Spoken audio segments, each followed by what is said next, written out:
در حقیقت لغت ارزیابی یعنی اندازه‌گیری.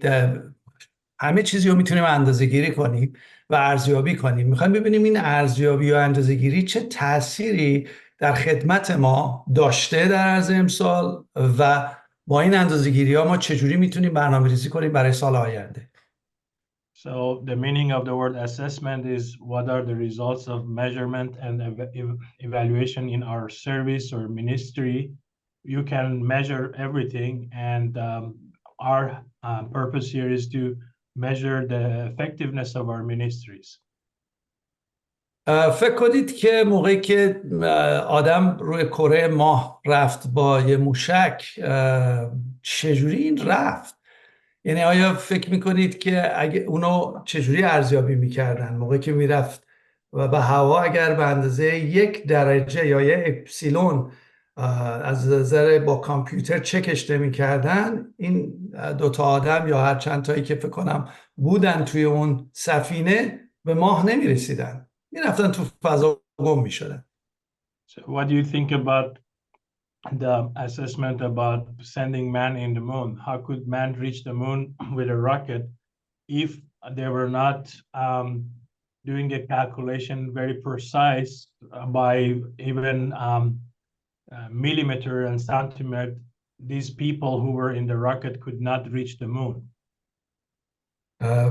به طور کلی حتی نگاه کنید در کشاورزی کشور خودمون ما یه لغتی داریم به نام دیمی. دیمی حرف بدی نیست عزیزان. دیمی یعنی که ما با آب و هوا، هر چقدر آب و هوا تغییر میکنه ما کارمون رو طبق آب و هوا انجام بدیم، که تو ایران خیلی و تو میدل ایست خیلی کشاورزی بر اساس اون آب و هواست، ولی سیستماتیک نیست. البته حالا دارن یاد میگیرن سیستماتیک رو و مثلا اسرائیل در مقایسه با بقیه کشورها انقدر روش سیستماتیک و بلده و درست ارزیابی میکنه که چجوری بتونه کشاورزی کنه در طول سال. از زمینشون ممکنه 2 یا 3 بار محصول بگیرن در عرض سال، حالا که در ایران ممکنه ما فقط 1 بار بگیریم.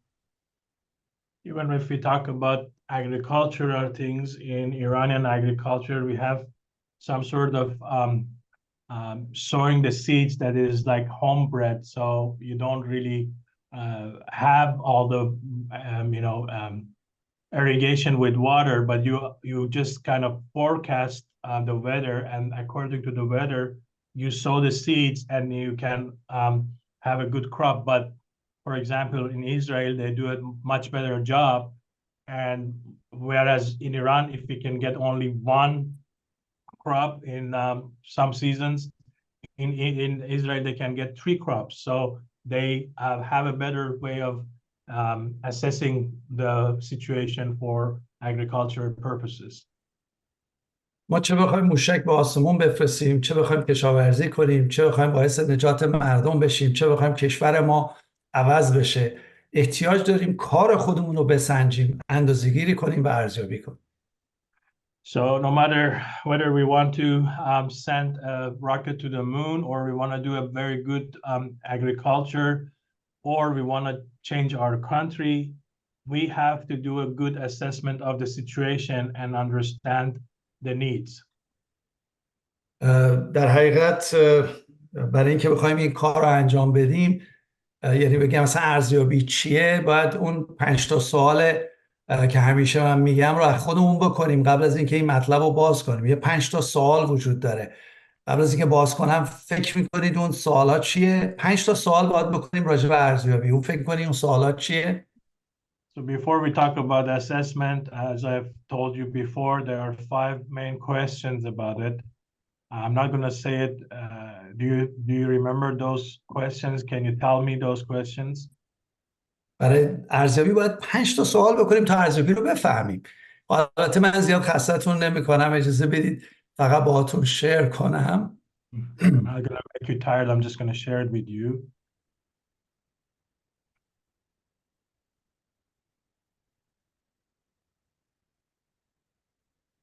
بله، این 5 تا سوال چرا، چیه، چگونه چه مکانی و چه زمانی است. Those questions are why, what, how, where, and when. و در هر صورت با اصلا ببینیم چرا باید ارزیابی کنیم و این معنی این اصلا باید برای ما جا بیفته قبل از اینکه حتی ببینیم چه چیزهایی رو باید ارزیابی کنیم. So first we need to know why do we need to evaluate before understanding like what needs to be evaluated. در هر صورت ارزیابی چیه؟ یه اندازه‌گیری و یه مقایسه با یک سری استاندارد هاست. So to understand what is evaluation, it is a measurement and comparison with the standards. و بعد روش رو چگونه میتونیم ارزیابی کنیم و امروز با خیلی سریع من خدمتتون خواهم گفت. And then the methodology, and that is how are we able to evaluate. و کجا باید ارزیابی کنیم دیگه بستگی به شما داره، چه زمانی باید ارزیابی کنیم هم به خودتون بستگی داره. So the next two things, where is the suitable, where is it suitable to evaluate, and when is good to evaluate is up to you. You have to decide that. اگه برگردیم برای اینکه این مطلب رو ارزیابی کنیم برگردیم از خود خدا شروع کنیم. If we're going to go back to this assessment, we have to start with God. خود خدا در حقیقت کار خودش رو ارزیابی میکنه. God himself evaluates his own work. اگه یادتون باشه موقعی که زمین و آسمان آفرید در 1 2 3 4 5 6 هر دفعه که می آفرید یعنی انجام میشد میگفت و میشد میگفت نیکوست. If you remember when God started to create the heaven and earth, anytime with the day 1, 2, 3, 4, 5, 6, he said, and God saw that it was good. و وقتی رسید به روز ششم که آدم و حوا رو آفرید و کارش رو تموم کرد قبل از روز هفتم که استراحت کنه فکر میکنید چی گفت؟ So when it comes to the day of 6 before he's gonna go and rest, what did he say? فکر میکنید چی گفت؟ خب من دوباره شعر میکنم. نگفت نیکوست. جانم؟ میگم نگفت نیکوست. جالبه. گفت همانا بسیار نیکوست. یعنی مقایسه کرد با 5 تا روز قبل و روز ششم رو گفت بسیار نیکوست. ارزیابی کرد و به خاطر دید که دنیایی که آفریده بود و آدم و حوایی که آفریده بود بسیار زیبا بوده، بسیار نیکو بود. So he said all the things that he made it every day is good, but on the sixth day he says he saw that it was very good. در حقیقت خدا نه تنها کار خودش رو اون خلقت خودش رو ارزیابی میکنه بلکه ماها رو هم ارزیابی میکنه. So God is even evaluating his own creation and he evaluates us. و در حقیقت خدا براش اعداد و ارقام و ارزیابی خیلی مهمه. میدونید چرا؟ For God, numbers and assessment are very important. Do you know why? 100% میدونید چرا؟ چون کتاب اعداد رو نوشته. We know 100% you know why, because he wrote the book of numbers. و اگر توجه کنید اندازه‌گیری فقط برای این نیست. یادتونه که داوود اشتباه کرد، اندازه‌گیری رو از غرور انجام داد و نتیجهش رو دید. ولی خدا داره اندازه‌گیری رو به ما یاد میده که ما قومش رو، نجات یافتگان رو اندازه‌گیری کنیم که کسی مفقود نشه. So David did evaluate numbers, but it was out of his pride. But God wants us to make assessment, keep the numbers, statistics, because he doesn't want anybody to perish. برای همین در اعداد 31 میخونیم که میگه رؤسایی که بر هزارهای لشکر بودن سرداران و هزارها رو نزد موسی اومدند و به موسی گفتند بندگانت حساب مردان جنگی را که زیر دست ما می باشند گرفتیم و از ما یک نفر مفقود نشده است. چه خبر خوشی، چه ارزیابی عالی. And we read that in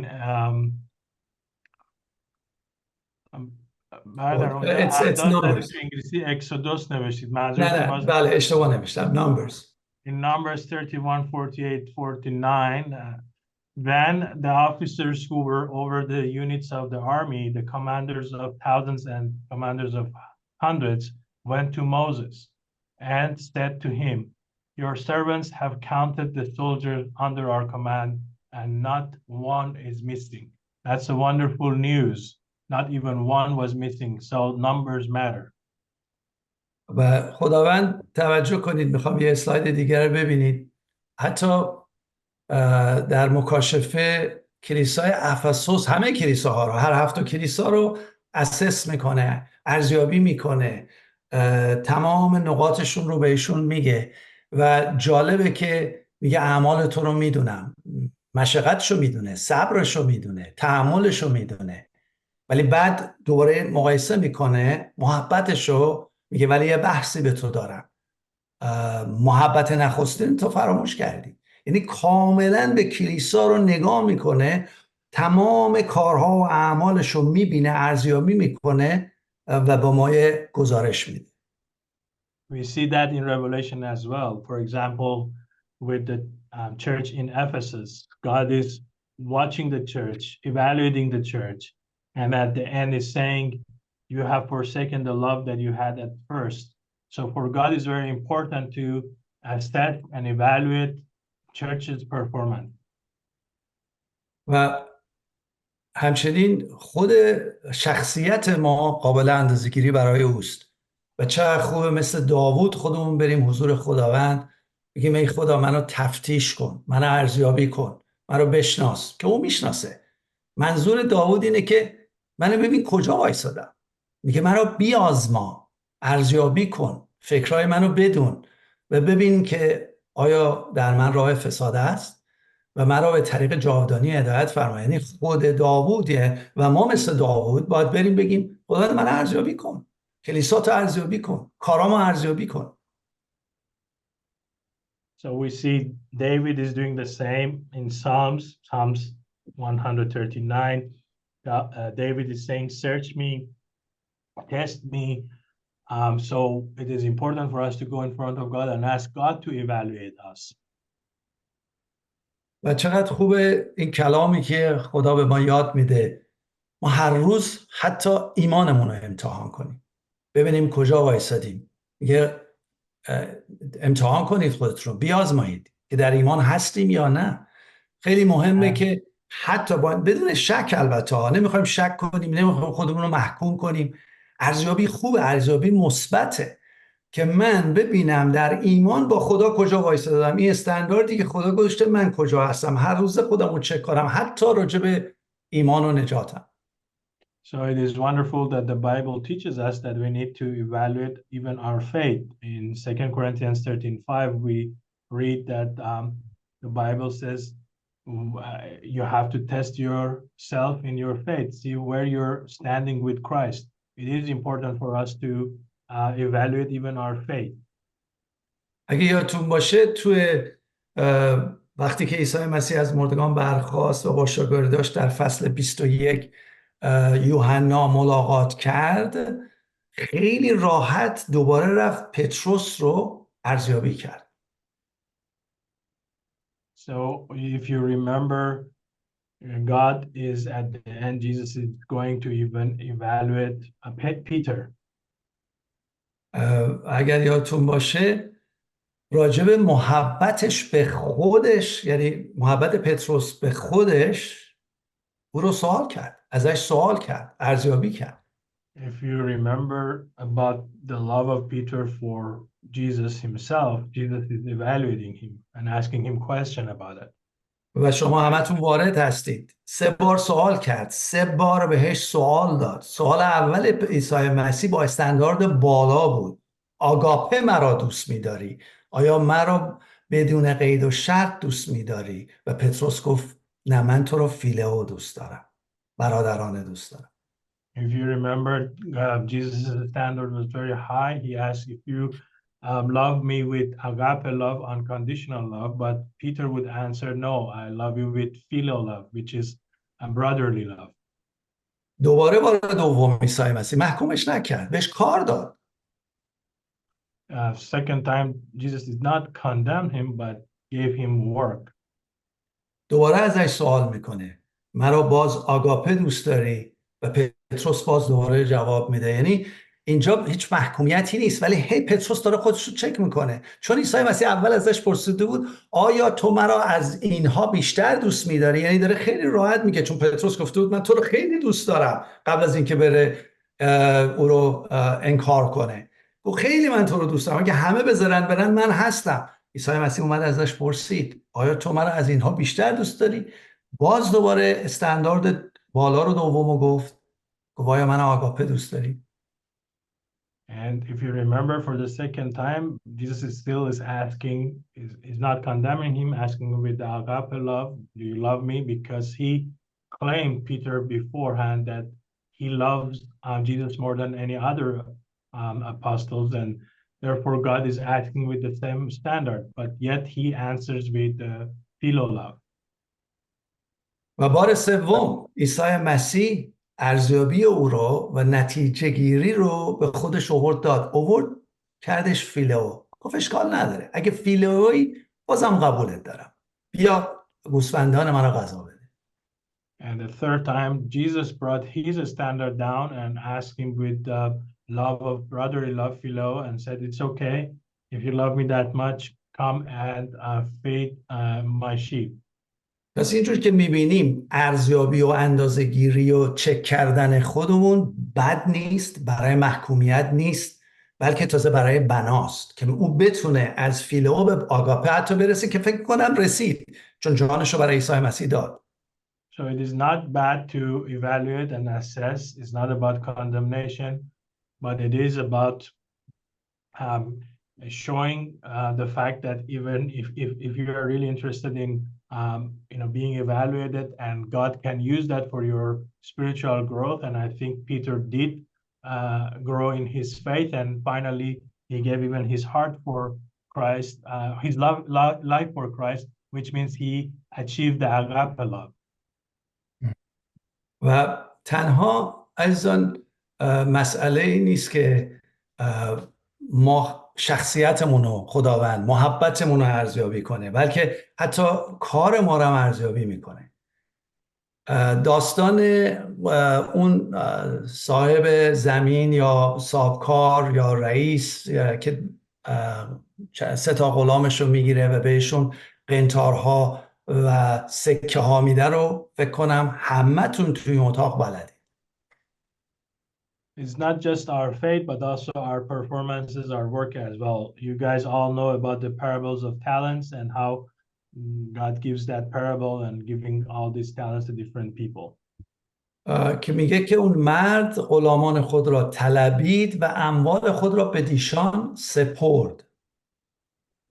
Because it says he called his servants and entrusted his wealth to them. و بعد در آیه آخر که نگاه کنین میگه بعد از مدت مدیدی آقای آن غلامان اومده از ایشان حساب خواست. And we see in the last part of the verse in 19 says after a long time the master of those servants returned to and settled account with them. پس نه تنها خدا شخصیت و محبت و تمام اون میوه های ما رو اندازه گیری میکنه، بلکه کارایی ما رو هم اندازه گیری میکنه. So not only God evaluates our character, our faith, our love, but also our fruits. وقتی ما یه روحیه واقعا ما باز هستیم به ارزیابی و اجازه میدیم کسی ما رو ارزیابی کنه، نشانه آزادی ماست، نشانه فروتنی ماست و تازه اون موقع رشد ما شروع میشه. So when we start engaging with this assessment and evaluation, it shows that we are maturing in our faith. و اجازه بدید من اینو بله این مطلب رو عموما وقتی ما میخوایم اگه خدای ما خودش رو ارزیابی میکنه خدای ما رو ارزیابی میکنه چقدر خوبه اول ما خودمون رو ارزیابی کنیم و بعد در کلیسا این مسئله ارزیابی و حتی گزارش خیلی عادی و عالی باید باشه و بدون محکومیت. So if we do that in our life, in our churches, and even reporting, it should be very normal without any condemnation, but as something as a routine. نمیدونم شما بوده تو گروهتون کلیساتون خب حتما خادمینی دارید دور و برتون وقتی حتی میگید گزارش بده فکر می‌کنید داریم ما ازش بازخواست میکنیم متاسفانه حالا نمیگم تو همه کلیسا این گزارش بده فکر می‌کنید بازخواست میخواد بکنیم. Have you experienced that in your churches or people around you when you say, well, give me a report, they think that they are being interrogated, but it's not. They just get really upset about the fact that, well, let me know what's going on. و مسئله ارزیابی و جوابگویی و پاسخگویی یک لغت‌های منفیه در رهبری کلیساهای ایرانی و سازمان‌ها. And this is unlike any other places, all the organizations and other systems, they really do have that. That's a normal thing. و به خاطر این منتالیتی یا طرز فکر قومی و طرز فکر دیمی رفتار کرده دیمی هم میگم حرف بدی نیست دیمی زندگی کردن ما هیچ وقت سیستماتیک در مقابل خدا و دیگران هیچ وقت ارزیابی نشدیم. Because we haven't had a systematic way of accountability without any regulations, we're very uncomfortable with giving any report. برای همین همیشه تو کلیساها و تو سازمانها یک مقدار تنش وجود داره که اینکه حداقل ازم بپرسید شما کجا وایسادی چی کار داری میکنی.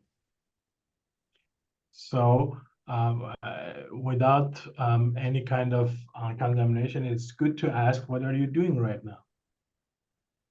حالا چقدر خوبه بریم تو قسمت مثبت. اول خودم برم جلوی خدا میگم خدا من هر روزه ارزیابی کن به من یاد بده که چگونه در مقابل تو رفتار کنم. So we go to the positive side, which is we should ask ourselves, go to ourselves and ask God and say, God, please show me your assessment of me, and so I can improve in my character.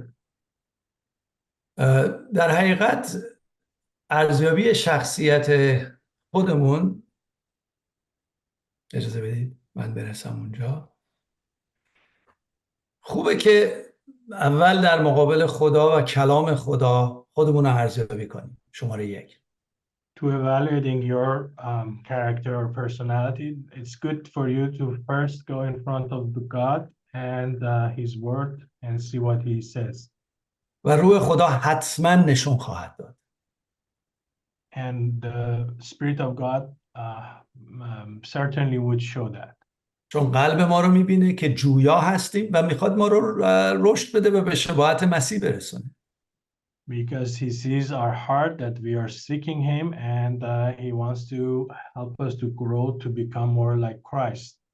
و شماره 2 اینه که 360 درجه ما بریم سوال کنیم. And the number 2 is 360-degree evaluation or asking God. و این 360 درجه یعنی این که من از کسایی که بالا سر من هستن، کنار من هستن، همکار من هستن، کسایی که تیموتائوس من هستن، کسایی که همکار دور و بر من هستن، از همه روحیه‌ای داشته باشم و برم بپرسم شما در شخصیت من چیزی میبینید که باید عوض بشه؟ So the second part is actually people around me, people who are my mentors, people who are my Timothy, and ask them, do you see anything in my character that I have to improve? و باز باشیم برای اینکه به ما بگن تا موقع که اگه چیزی هم میگن میدونم امکان داره یهو ما احساساتی بشیم، گوشامون قرمز بشه، ولی بشنویم. So we have to be open to their suggestions because we could get surprised and turn red and say, what are you talking about? But we have to be open and listen to them. چون خدا از طریق اونها با ما صحبت خواهد کرد.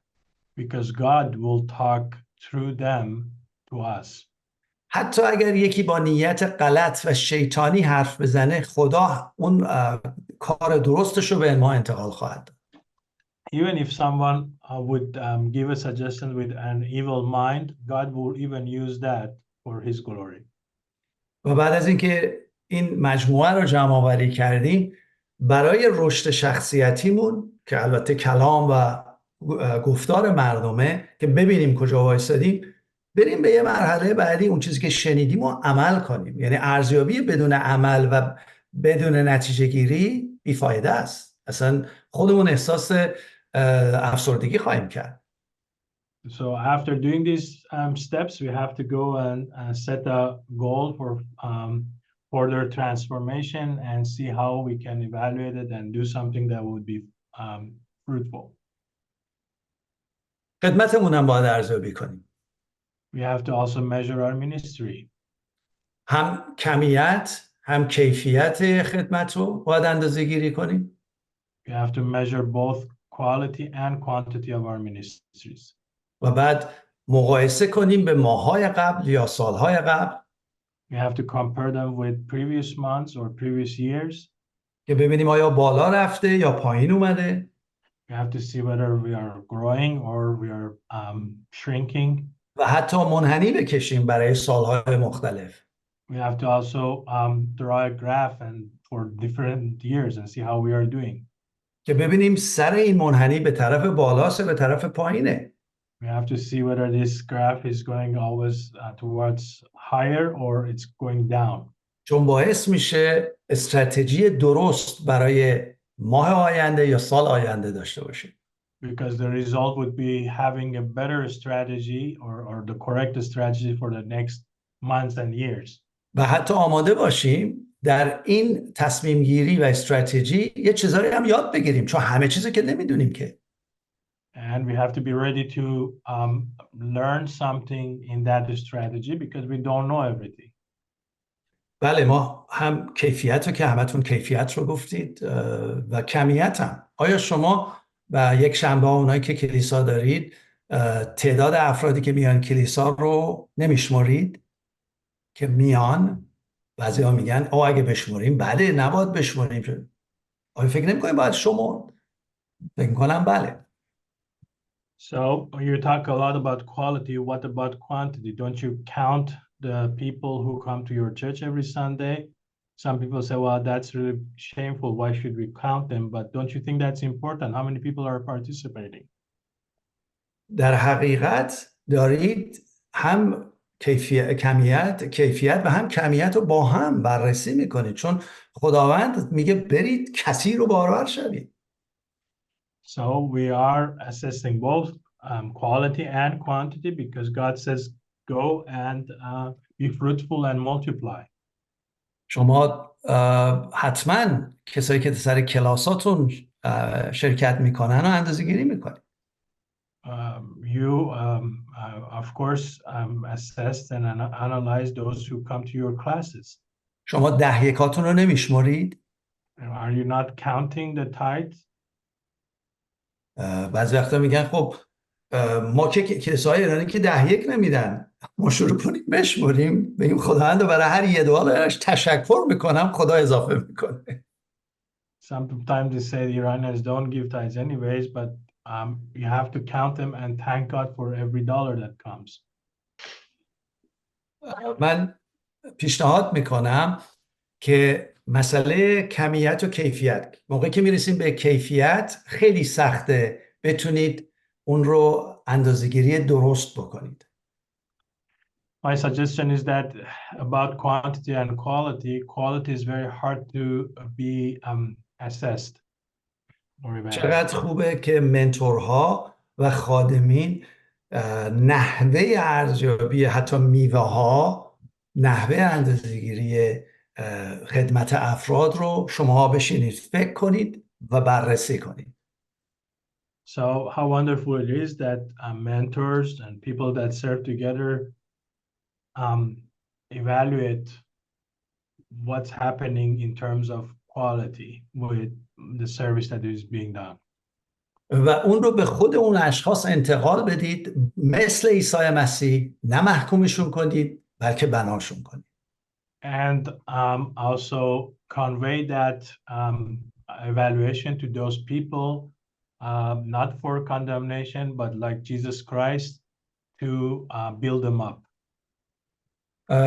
مثلا تو کلیسای ما راجع به حتی کلاس‌های اینترنتی در ترم‌های مختلف نگاه کنید، قشنگ عزیزان ریپورت میدن، میگن چند نفر هستن و کمیت خیلی ساده است اندازه گیری کردن، ولی کیفیت رو شما مجبورید از عزیزان بخواین که نبض روحانی افراد رو داشته باشن، نه برای اینکه کنترل کنن، نه بفهمن کنترل زندگیشون، نه بفهمن در کجا قرار گرفتن.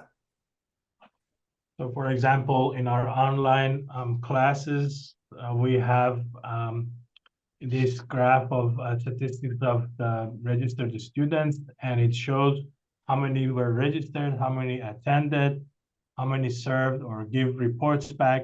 That's not because of controlling their lives, but about giving them your honest evaluation. بله.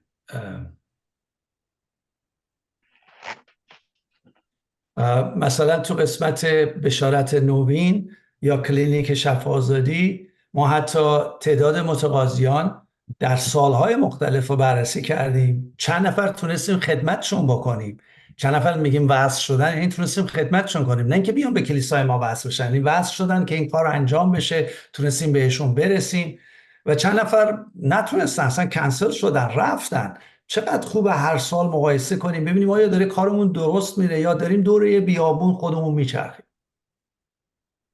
For example, in our two ministries, one of them is the new evangelism, the other one is the clinic of healing and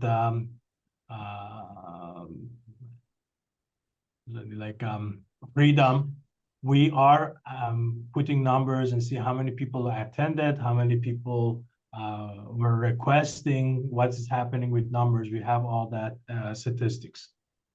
در حقیقت اگه نگاه کنید بین ستون متقاضی 313 مثلا توتال بوده، ما 249 تا رو تونستیم خدمت کنیم، بقیه رو نتونستیم، یه جوری نشد. اقلا بریم جلو خدا بگیم خدا ما رو ببخش، یه وقت اضافه بده به اونا برسیم.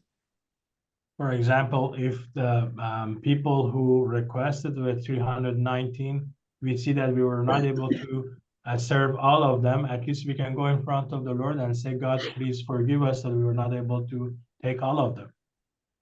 حالا اصلا این نیست که ما خودمون رو محکوم کنیم، بلکه ببینیم کجا وایسادیم و کجا خدا میخواد بریم.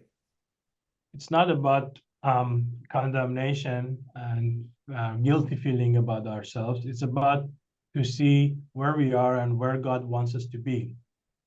برای همین میخوام یه دونه کار عملی خدمتتون بدم برای ارزیابی شخصی و برای ارزیابی هر خدمتی منیستری و برای ارزیابی خود کلیسا بین خودتون و همکارانتون. That's why I want to give you a practical tool to use that for evaluating your church, your ministry between you and your colleagues. یک سیستمی هست که توی منیجمنت استفاده میکنن، تو کلیسا هم استفاده میکنن. There is a system that people use in management and you can use it at churches as well. اگه بخواید شخصیت رو مقایسه یعنی ارزیابی کنید، یعنی قوات من، چه قوت‌هایی من دارم. The S stands for strength of my character. If you want to evaluate that, you write what kind of strength are in my character. شما میتونید این سوالا از خدا و خودتون بکنید، خودتون ارزیابی، و میتونید از همسرتون، میتونید از همکاراتون بکنید. You can ask this in front of God and your spouse or your colleagues. و اون 360 درجه رو سوال کنید، بپرسید قوات من چیه و ازشون بخواید که خیلی صادقانه بهتون جواب بدن. So if you go to that 360-degree evaluation, you go to people around you and ask them, honestly, tell me what are the strengths of my character. و بعد W هست weakness، یعنی ضعف‌های من. And the W stands for weakness, which is my weakness. ما عموما ایرانی ها فوری وقتی این چارت رو میبینیم میریم به دست راستی، نه از دست چپی شروع کنیم. When we see that chart, Iranians, we always go to the left side. حتی خودمون بخوایم خودمون رو ارزیابی کنیم میریم تو دست راستی. Even when we want to evaluate ourselves, we go to the right side. نه این غرور نیست، از دست چپی شروع کنیم. It's not pride if you start with the strength. این صادقانه در مقابل خدا خودتون رو ارزیابی کنید. And honestly evaluate yourself in front of the Lord. آیا در قسمت شخصیت فروتنیتون رو بسنجید؟ For example, in the area of character, are you humble or not? و اگر هست بنویسید فروتنی که از روح القدس از من داره جاری، چون مال ما که نیست فروتنی، فروتنی ما روح القدسه، از من فروتنی داره جاری میشه. فروتنی If you are humble and this is not from you, this is from the Spirit of God, just write there, I'm humble. و عموما بعضیا خجالت میکشیم اگه بگم آره فروتنی خدا داره از من بیرون بیاد، من یعنی غرور دارم. نه، اگه مرده باشم حتما فروتنی خدا بیرون میاد. And sometimes we are ashamed of saying that, oh, the humility of God is passing through me, and we say, no, that means that I have pride. But no, if I died in myself and let God work in my life, of course, His humility would shine. بعد تو قسمت نقاط ضعف، بله امکان داره غرور باشه که هممون داریم، ولی بزنه بیرون و مشخصه و مردم میبینن. And in weakness, it could be pride, and everybody is prideful, so it's gonna be obvious and people see that. پس بشنویم که آیا نمایانه، چون ما میدونیم غرور داریم، ولی آیا خفش کردی یا داره هی از ما بیرون میزنه؟ So we have to listen. Is this really obvious? We know we have pride, but are we surpassing it or no? It's really showing everywhere. تو این SWOT چارت قسمت چپ پایین هست opportunities، یعنی فرصت ها. In this chart of SWOT, the left below part is opportunities. فرصت هایی نیست که شما ایجاد میکنید یا که از وجودتون شخصیتتون، نه، فرصت هایی است که خدا و مردم و دنیا و اجتماع به شما میده که شخصیتتون یا اون خدمتتون رشد کنه. These opportunities are not something that you are creating, but those are opportunities that the people around you, the place that you live, give you these opportunities so you can use them for your spiritual growth and character. و قسمت آخر میشه threats، یعنی مشکلات و خطرات بیرونی که به شما آسیب میزنه. And the last part is threats. Those are the danger things from outside that can harm you. وقتی به دست چپی نگاه میکنیم مثل چی میمونه؟ مثل اینکه ما توی یه خانواده خوب داریم بزرگ میشیم، توی یک کلیسای سالم داریم بزرگ میشیم، پس خیلی راحت میتونیم بگیم این فرصت رو خدا به من داده، در یک کلیسای سالم هستم، دارم رشد میکنم، توی خانواده سالم هستم، پدرم منو کتک نمیزنه، نمیدونم مادرم منو توهین نمیکنه، نمیدونم برادرانم من میگم کمتر است، نه یه محیط عالی هستم که من میتونم. اینا فرصت هاست که یک کدوممون داریم یک کدوممون نداریم، خیلی ها ندارن، ولی خوبه که اونها رو بنویسیم راجع به شخصیتمون. And when you look at the left side, opportunities, these are good things that God has provided for us, good environment, other believers, non-abusive father and mother. These are wonderful things that people can have, but also many people don't have these opportunities. و متاسفانه عزیزان ما در ایران همچین فرصت‌هایی رو متاسفانه ندارن. Unfortunately, our beloved people inside Iran don't have that opportunity. برعکس تو قسمت مشکلات و خطرات بیرونی رو دارن. The other way around, they are in threats of danger from outside. محکومشون میکنن بدی اونا رو بیرون میارن. They are being condemned. Their things that are not good or they're bad are being bolded. یک محیط بد، حتی یک خانواده بد، یک کلیسای بد، واقعا حتی یه آدم نیکو که وارد کلیسا میشه ما بدش میکنیم. So when the environment is bad, if someone is doing really a good thing, one minor things could portray them as bad. و به قول فارسا یا هر کسی دیگه میگه من و شما میتونیم بد مردم رو بیرون بیاریم. And the Persians say we can show the bad things or characters of people. And we can pull it out from people. And we can take them out. بله. میتونید خدمت خودتون رو ارزیابی کنید، یا یه خدمت کوچیک یا تمام کلیسا رو. You can also evaluate your ministry, a small ministry or all the churches.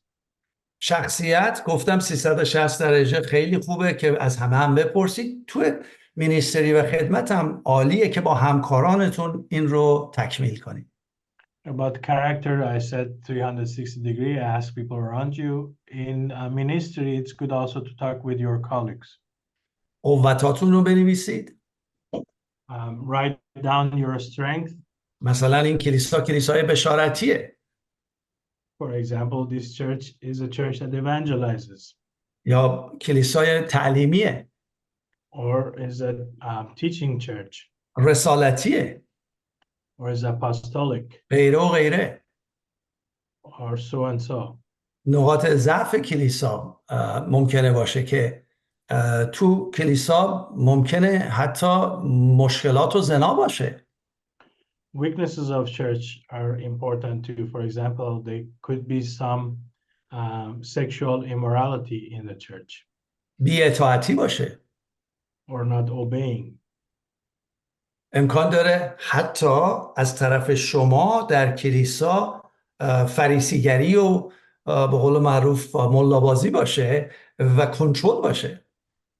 It could be at the church from your part, very Pharisaic behavior and controlling everything. و تو قسمت فرصت‌های بیرونی امکان داره شما توی شهری باشید که شهر آرامیه، دور و برتون درستن. میدونم تو ترکیه خیلی سخته، تو ایران که اصلا غیر ممکنه، تو اروپا هستید، تو آمریکا هستید، مردم کمکتون میکنن، قانون کشوری حتی برای شماست که برید راحت پرستش کنید، ساختمون داشته باشید، نمیدونم راحت برید مردم رو ببینید. ولی در قسمت مشکلات نه، مثلا ایران تفلکی ها تو خطرن، نمیتونن هیچ کار، اینا همه رشد رو کنترل میکنه. For example, in the area of opportunities, you could be in Europe or North America, and even governments might even protect you, help you to go and do your job as church workers. But that wouldn't be the case for people in Turkey and especially in Iran.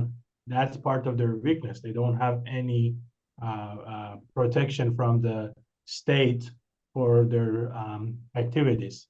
یعنی تو کلیساها و گروهایی که تو ایران هستن قسمت ترتشون، قسمت مشکلات و خطراتشون خیلی بیشتر از کسایی که الان تو آمریکا یا کانادا هستن. That means that people who live in Iran and other places, their threats are a lot more than their opportunities versus people who live in Europe and in North America. عزیزان وقتی اینا رو می‌نویسید با تیمتون بشینید روی تخته نگاه بکنید ولی گریه نکنید و افسرده نشید. When you write these things, put them on a whiteboard with your team and talk about it, but don't cry over it and don't get oppressed over it. وقتی شما فقط به طرف دست راستی ها نگاه کنید بله امکان داره این اتفاق بیفته. If you only look at the right side, you might get very discouraged. پس باید از دست چپ شروع کنید. You have to start from the left side. آن چیزهایی که قوتتونه بیشتر انجام بدید. Things that are your strength, do them more. مثلا بشارتی هستید برنامه ریزی کنید که سال آینده برنامه‌های بشارتیتون رو قوی تر کنید. For example, if you are evangelizing, put a program together that next year you will do even more of that. و بقیه چیزهایی که میدونید قوت در شما وجود داره. And the rest of the things that you think are strength in you. و بعد تو قسمت ضعف‌های کلیسا با دید مثبت ولی با فیض و راستی سعی کنید از دست راست به دست چپ ببرینش. And when you get to the weaknesses, you have to be honest, but look at it with grace and truth. Truth. So you can finally bring those to the left side to the strength. حالا تو قسمت فرصت‌ها و برکت‌ها و مشکلات شما هیچ کاری نمیتونین بکنید چون خارج از کنترل شماست. In the area of opportunities and threats, there is not much that you can do because it's out of your control. ولی از کنترل خدا خارج نیست. But it is not out of God's control. پس دعا کنید که تمام مشکلات و خطراتی که برای شما وجود داره تبدیل به فرصت‌ها بشه براتون. So pray that all the opportunities, all the threats that are for you become opportunities one day. این چگونه و انجام کار البته یکی از روش هاست. ارزیابی شخصی، سوات و نمودار کشیدن غیره اینا یه سری ابزاره. ولی اگر ما حتی از این ابزار استفاده نکنیم بگیم خدا تو بیا همه کارا رو انجام بده، خدا میگه من بده ابزار دادم، ابزار تو استفاده کن، خودتو ارزیابی کن، کلیسا رو ارزیابی کن، چون میاد حسابش رو ما میخواد. خداوند اینا رو به ما داده. خداوند ما همون جوری که قنطار به دستتون داده در عین حال حسابش هم از من و شما میخواد. This is just one of the tools. You have to use these tools. It is not good to say, God, come and do it. I just pray for that and you do nothing. God has given us talents and he's going to keep us accountable and ask us, what have you done with those talents? و این روحیه باید از اول از خود رهبر و خادم شروع بشه. خودش باید پاسخگو، جوابگو و خودش ارزیابی کنه و خودش بره سراغ مردم بگه منو ارزیابی کنید.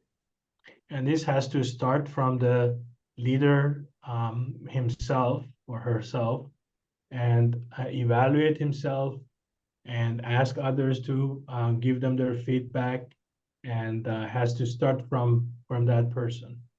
حتی شده شما از این نفر بپرسید، بکنم از همسرتون پرسیدید ولی از دیگران موعظه‌های من مؤثر است یا نیست؟ Have you asked people, maybe you have asked your spouse, but other people, are my sermons effective or not? یا اصلا اجازه دادید بهتون بگن؟ Have you even given them the permission? یه چیز خیلی ساده است. این خیلی چیز ساده ایه. It is a very simple thing. و آیا کلیسا رو با دید مثبت همگی با هم به عنوان تیم ارزیابی میکنید که همه خوشحال باشن گزارش بدن؟ Are you in the church with a positive view, evaluating everything that people are joyfully giving their assessment or not? چون برای اینکه یاد گرفتن قواتشون رو قوی تر کنن، ضعفشون رو دعا کنن که قوی بشه. پس شادمانه. So they have learned to understand their strength and also work on their weaknesses and work on them and make them better. و این باعث میشه که هر سال و هر ماه و هر سال ما از نیکو بودن به بسیار نیکو بریم. And that would help us every month and years from being good to become very good.